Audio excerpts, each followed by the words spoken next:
Une femme qui s'est couchée avec plus de 100 hommes. Une histoire très captivante que vous devez absolument regarder. Regardez bien du début jusqu'à la fin. Voici la partie 1. Pour nous aider, veuillez liker, abonnez-vous et dites-nous de quel pays vous nous suivez en commentaire. L'histoire de Mariam, une femme qui a traversé les méandres d'une quête désespérée de l'amour, illustre cette quête. En quête d'un bonheur qu'elle pensait trouver dans les bras des autres, Mariam a vécu des expériences qui, au départ, semblaient être des solutions à ses blessures intérieures. Cependant, au fil de ses rencontres et de ses relations, elle se rendit compte que l'amour qu'elle cherchait à l'extérieur n'était qu'un reflet de ce qu'elle n'arrivait pas à trouver en elle-même. Mariam naquit dans un village où les valeurs de la famille, du respect et de l'honneur étaient primordiales. C'était une enfant joyeuse, pleine de rêves et d'espoir.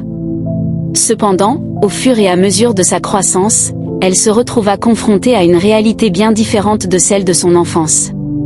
Dans son esprit, l'amour et l'affection étaient synonymes de bonheur et de sécurité. Mais malgré son désir ardent d'aimer et d'être aimée, elle ne parvenait pas à trouver un équilibre émotionnel. Elle vivait chaque relation comme un espoir d'épanouissement, mais chaque rupture la laissait plus dévastée que la précédente. Elle chercha alors des réponses dans les bras de multiples hommes, pensant qu'en accumulant ses expériences, elle finirait par combler le vide qui grandissait en elle. À chaque nouvelle rencontre, elle espérait trouver cette alchimie, cette connexion qui l'apporterait enfin la paix intérieure. Cependant, la réalité était tout autre. Elle se perdit dans un tourbillon de relations sans profondeur, où l'éphémère dominait et où elle se sentit de plus en plus déconnectée d'elle-même. La société, jugée souvent avec une rigueur impitoyable, la pointait du doigt, l'étiquetant comme une femme sans valeur, mais personne ne chercha à comprendre les racines profondes de son malaise. Ce n'est que bien plus tard que Mariam prit conscience que ses erreurs n'étaient pas simplement des faux pas dans ses choix amoureux, mais des leçons à apprendre. Chaque relation, chaque moment de doute et de souffrance l'aida à comprendre qu'elle cherchait un amour extérieur pour combler un manque intérieur. À travers ces épreuves, elle eut une révélation. L'amour ne se trouve pas en dehors de soi, mais dans le respect de soi-même et dans l'acceptation de ses propres blessures. Ainsi, cette histoire de Mariam ne se résume pas à une quête d'amour superficielle, mais à une quête plus profonde et plus universelle, celle de l'autodécouverte et du véritable amour de soi. C'est une histoire de résilience, de transformation, et surtout de sagesse, qui montre que parfois, il faut se perdre pour mieux se retrouver. Mariam grandit dans un environnement où l'amour et la famille étaient au cœur de tout. Dans son village, les rires des enfants résonnaient au matin, les femmes s'entraidaient à la maison et les hommes travaillaient dur pour subvenir aux besoins de leur famille. Il n'y avait pas de place pour les disputes incessantes ou les trahisons, car la solidarité et l'unité régnaient. Cependant, malgré cette atmosphère harmonieuse, Mariam ressentait une étrange insatisfaction intérieure. Bien qu'elle fût entourée d'amour, il y avait toujours cette sensation persistante qu'il lui manquait quelque chose. Cette absence se manifestait sous la forme d'un vide profond qu'aucun geste, ni l'affection de ses proches ni les sourires sincères des enfants du village, ne semblaient pouvoir combler. À mesure qu'elle grandissait, ses yeux s'ouvraient sur un monde extérieur qui semblait si différent de celui qu'elle avait connu.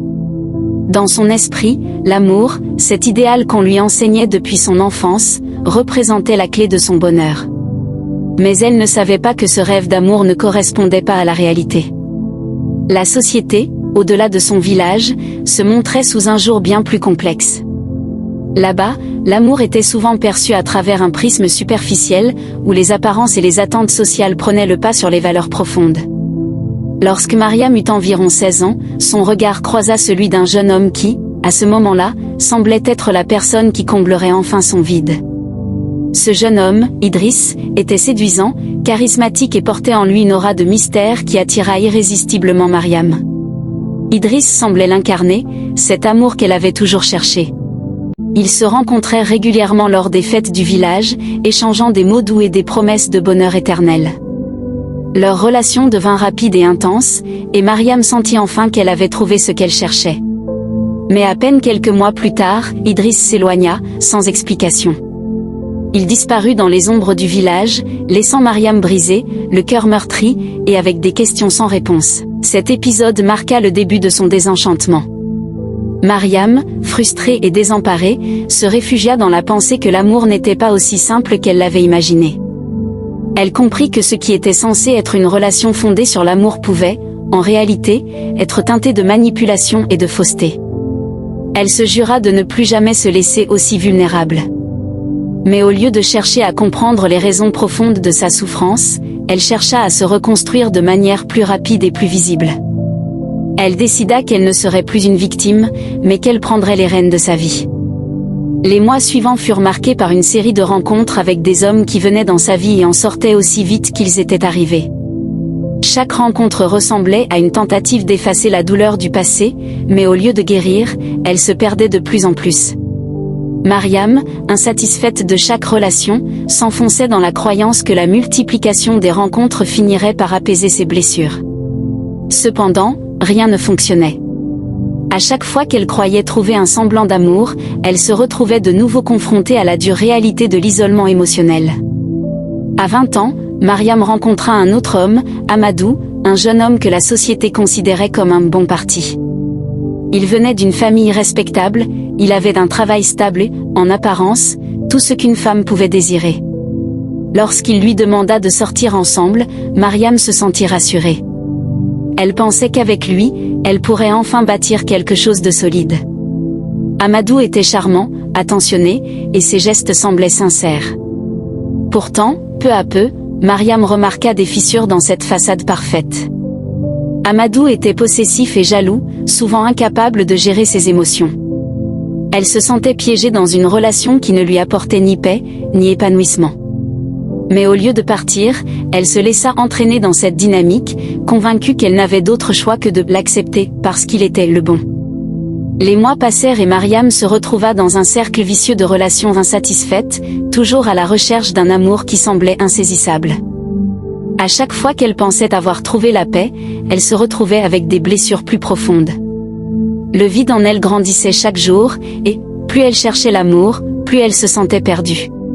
Ce n'est que lorsque Mariam eut une conversation avec une amie de longue date, Amina, qu'elle commença à comprendre l'étendue de sa quête. Amina, une femme sage et réfléchie, lui posa une question simple mais percutante. « Mariam, cherches-tu vraiment l'amour ou cherches-tu simplement à combler un vide intérieur ?» Cette question résonna profondément en elle. Elle se rendit compte qu'elle ne s'était jamais vraiment posé cette question. Elle avait toujours cru que l'amour extérieur pourrait combler ses manques intérieurs, mais ce qu'elle n'avait pas compris, c'était que le véritable amour commence par soi-même. Cependant, ce n'était pas facile pour Mariam d'accepter cette vérité. Pendant des années, elle avait été conditionnée à croire que l'amour se trouvait dans les bras des autres, et non en soi. Mais cette conversation avec Amina fut un tournant dans sa vie. Elle décida de prendre une pause, de s'éloigner de tout et de réfléchir profondément à sa situation.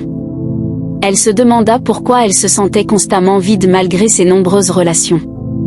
Elle comprit que, pour guérir, elle devait d'abord se connaître elle-même et comprendre ce qui la poussait à chercher constamment des validations extérieures. Au début, cette prise de conscience la perturbait. Elle avait l'impression de se retrouver face à un abîme, à une sorte de chaos intérieur. Elle se sentit seule, comme si tout ce qu'elle avait connu jusque-là n'était qu'une illusion. Mais au fond d'elle, elle savait que c'était le premier pas vers une transformation profonde. Mariam prit alors une décision importante, elle ne chercherait plus à fuir la solitude, mais à l'apprivoiser. Elle se mit à explorer ses passions, à lire des livres sur le développement personnel et à s'entourer de personnes qui la soutenaient dans son cheminement. Elle prit le temps de comprendre pourquoi elle s'était si souvent perdue dans des relations éphémères.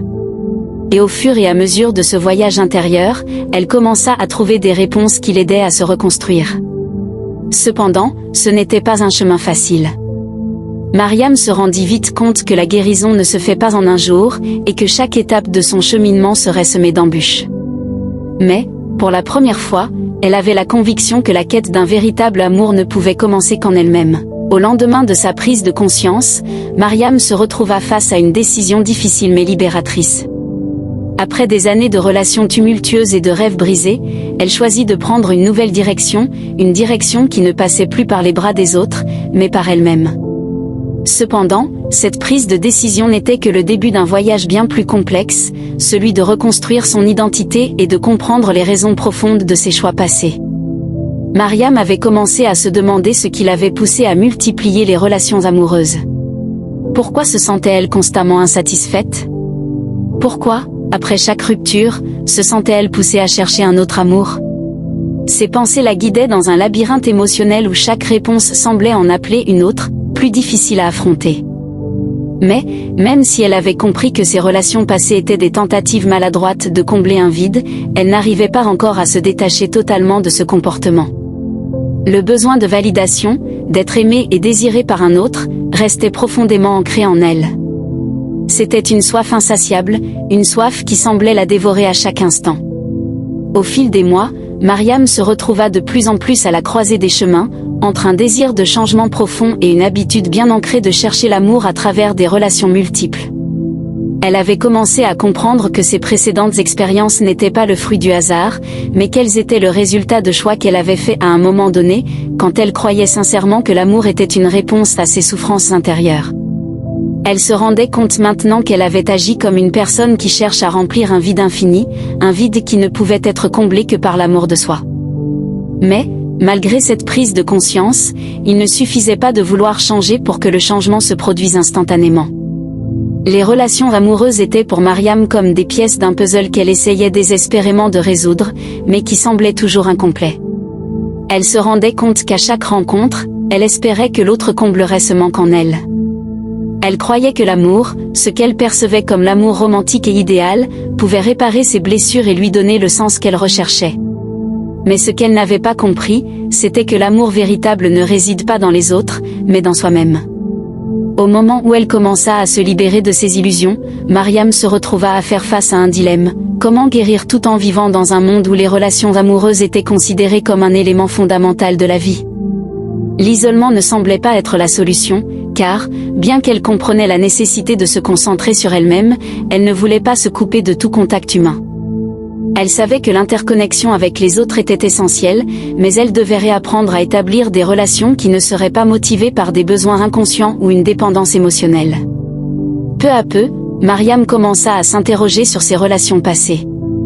Elle se rendit compte que chaque homme qu'elle avait rencontré était, en réalité, un miroir de ses propres désirs et de ses blessures. Chacun d'eux, à sa manière, lui avait permis de voir une partie d'elle-même qu'elle n'avait jamais osé regarder en face. Par exemple, Idriss, avec sa mystérieuse aura, lui avait appris que l'amour ne se résume pas à l'apparence ou aux promesses d'un bonheur futur. Amadou, de son côté, l'avait confronté à la réalité des relations possessives et de l'emprisonnement émotionnel. Mais chaque rencontre la laissait plus confuse qu'avant, car, bien que chaque homme lui apportât une leçon, ces leçons n'étaient jamais assez profondes pour guérir son cœur. Un jour, alors qu'elle se trouvait dans un café avec Amina, une amie fidèle qui l'avait toujours soutenue, Mariam eut une révélation. Amina lui posa une question qu'elle n'avait jamais vraiment osé se poser. « Mariam, penses-tu que tu t'es jamais vraiment donné l'opportunité d'aimer qui tu es réellement ?» Ces mots résonnèrent profondément en elle, comme une cloche résonnant dans un silence lourd de sens. Mariam n'avait jamais vraiment pris le temps d'apprendre à s'aimer. Elle s'était tellement concentrée sur l'amour des autres qu'elle n'avait jamais accordé à elle-même l'attention et la considération qu'elle méritait.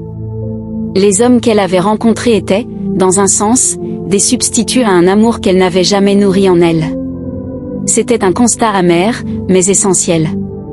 Mariam comprit qu'elle devait maintenant entamer un travail intérieur profond pour s'aimer pleinement avant de pouvoir espérer aimer quelqu'un d'autre de manière authentique. C'était un travail difficile, car pendant des années, elle avait cherché à fuir la solitude et l'introspection. Mais elle savait que pour guérir, elle devait affronter ses peurs et ses démons intérieurs. La quête de l'amour extérieur devait prendre fin, et Mariam devait maintenant apprendre à se trouver elle-même. Cependant, cela ne signifiait pas que Mariam devrait vivre dans l'isolement complet. Au contraire, elle réalisa que l'amour authentique n'était pas une expérience solitaire, mais une expérience partagée, mais elle devait d'abord apprendre à établir des relations équilibrées, basées sur le respect et la compréhension mutuelle, sans rechercher une compensation pour son propre manque. Elle avait été piégée par l'idée de l'amour romantique, une idée influencée par des contes de fées et des attentes sociétales irréalistes. Mais maintenant, elle voyait l'amour sous un autre angle. L'amour devait être une expérience de croissance, de partage, et de complicité, non une quête de validation ou un échappatoire à la souffrance. Mariam commença donc à se réinventer. Elle prit un peu de recul par rapport aux relations amoureuses, se concentrant sur son propre développement personnel. Elle s'engagea dans des activités qui nourrissaient son âme, la lecture, la méditation, l'art, et même des voyages. Ces moments de solitude lui permettaient de se reconnecter à elle-même, de redécouvrir ses passions et de comprendre qui elle était vraiment. Petit à petit, elle apprenait à aimer les aspects de sa personnalité qu'elle avait longtemps rejetés. En parallèle, Mariam continua à nouer des relations, mais cette fois-ci, elle les abordait différemment. Elle commença à apprécier les liens d'amitié et les relations humaines sans la pression de devoir trouver l'amour. Elle comprit qu'une amitié solide était aussi importante qu'une relation amoureuse épanouie, et elle appréciait la simplicité de ces connexions humaines. Elle commença à apprécier la compagnie de ceux qui la comprenaient sans attente, sans jugement, sans agenda caché. Au fur et à mesure que Mariam avançait dans ce processus de guérison, elle se rendit compte que son véritable amour devait naître de l'intérieur. Et que, peut-être, avant de pouvoir partager son cœur avec quelqu'un d'autre, elle devait d'abord l'offrir à elle-même. Après plusieurs mois de réflexion intense et de recherche intérieure, Mariam avait pris une décision radicale, elle allait se retirer de toute relation amoureuse, de toute distraction extérieure. Ce n'était pas une fuite, mais un choix conscient de se recentrer sur elle-même. Elle avait compris que pour guérir, elle devait d'abord se couper de l'agitation des relations superficielles et des attentes externes. Cela ne signifiait pas qu'elle voulait se couper du monde, mais plutôt qu'elle désirait prendre un temps précieux pour se reconstruire, sans la pression de devoir plaire ou de chercher constamment à être validée par les autres. Mariam, qui avait pendant des années recherché l'amour à travers des rencontres éphémères et des relations de courte durée, se rendit compte que cet amour extérieur qu'elle poursuivait n'avait fait que la laisser vide et désillusionnée. Les hommes avec lesquels elle avait partagé des moments, souvent désintéressés, lui avaient appris des leçons importantes, mais au fond, elles étaient devenues des leçons douloureuses. Les relations superficielles avaient laissé des cicatrices qu'elle n'avait pas eu le temps de traiter. En se retirant, Mariam espérait pouvoir guérir ses blessures. Cependant, ce retrait ne se fit pas sans difficulté. Au départ, la solitude lui sembla être un vide lourd, une absence de chaleur humaine qui la déstabilisait. Elle était habituée à l'affection, à la validation et aux moments de complicité qu'elle trouvait dans ses relations passées. L'idée de se retrouver seule avec ses pensées et ses émotions semblait presque insupportable. Chaque moment de silence amplifiait les doutes et les angoisses qu'elle avait refoulés pendant trop longtemps. La solitude, qui avait longtemps été une ennemie pour elle, devenait maintenant un terrain fertile pour une introspection profonde. Mariam se mit à ressentir un vide plus grand que jamais. Le fait de n'avoir personne à qui parler, de ne pas partager son quotidien avec un partenaire, créait un sentiment d'isolement qui pesait sur son âme. Au début, elle chercha des distractions, elle passait beaucoup de temps à lire des livres, à écouter des podcasts inspirants, et même à s'adonner à des activités artistiques. Mais aucune de ces distractions ne parvenait à combler le manque de connexion qu'elle ressentait avec le monde extérieur. Elle commença à se demander si, en se retirant des relations, elle ne s'était pas condamnée à vivre dans une solitude éternelle. Un matin, alors qu'elle se promenait dans les rues de son village, Mariam croisa une vieille femme qui avait toujours été bienveillante envers elle. La femme, qui portait un regard sage et profond, l'arrêta. « Tu sembles perdue, Mariam, lui dit-elle doucement. Pourquoi te retirer ainsi du monde ? L'isolement peut être une voie vers la guérison, mais n'oublie pas que l'humain est fait pour se connecter. » Mariam, émue, la regarda dans les yeux. « Je cherche la paix en moi-même. Je veux comprendre qui je suis, sans être influencée par les attentes des autres, répondit-elle. La vieille femme sourit doucement et posa une main sur son épaule. La paix, mon enfant, se trouve en nous, mais elle n'est pas un lieu où l'on se cache. Elle est dans l'acceptation de soi et dans la capacité à accueillir le monde avec amour, sans se perdre. Ces mots résonnèrent en Mariam pendant plusieurs jours. Elle se rendit compte qu'elle avait confondu la solitude avec l'isolement, pensant que se retirer du monde était la seule voie vers la guérison. Mais peut-être, la guérison résidait dans l'équilibre entre l'introspection et l'ouverture aux autres. Mariam comprit alors que son isolement avait été une fuite, non pas une véritable recherche de la paix intérieure. Elle s'était enfermée dans une bulle protectrice, pensant que la séparation du monde extérieur la sauverait de la douleur. Mais, au fond d'elle, elle savait que ce n'était pas ainsi qu'elle trouverait la paix durable. La solitude pouvait être bénéfique, mais elle devait aussi permettre l'acceptation et la réconciliation avec son passé, et non la fuir. Elle se rendit compte qu'elle avait encore beaucoup à apprendre sur elle-même, sur l'art de s'accepter pleinement, et sur la manière de vivre en harmonie avec les autres sans sacrifier son essence. Alors, Mariam décida de sortir de cette bulle qu'elle s'était créée et d'ouvrir son cœur à de nouvelles relations, mais cette fois-ci, pas celle basée sur la recherche d'une validation extérieure ou sur un besoin de combler un vide. Elle chercha plutôt à créer des liens vrais, authentiques, fondés sur le respect mutuel, la compréhension et la bienveillance. Elle commença par renouer avec les amis de longue date, comme Amina, et d'autres membres de sa communauté. Ces personnes avaient toujours fait partie de sa vie, mais elle n'avait jamais pris le temps de nourrir ces relations. Mariam comprit que l'amour ne se trouve pas uniquement dans une relation amoureuse, mais dans chaque connexion humaine sincère. Elle apprit que l'amitié pouvait être tout aussi nourrissante et enrichissante que l'amour romantique, et même parfois plus stable et plus sûr.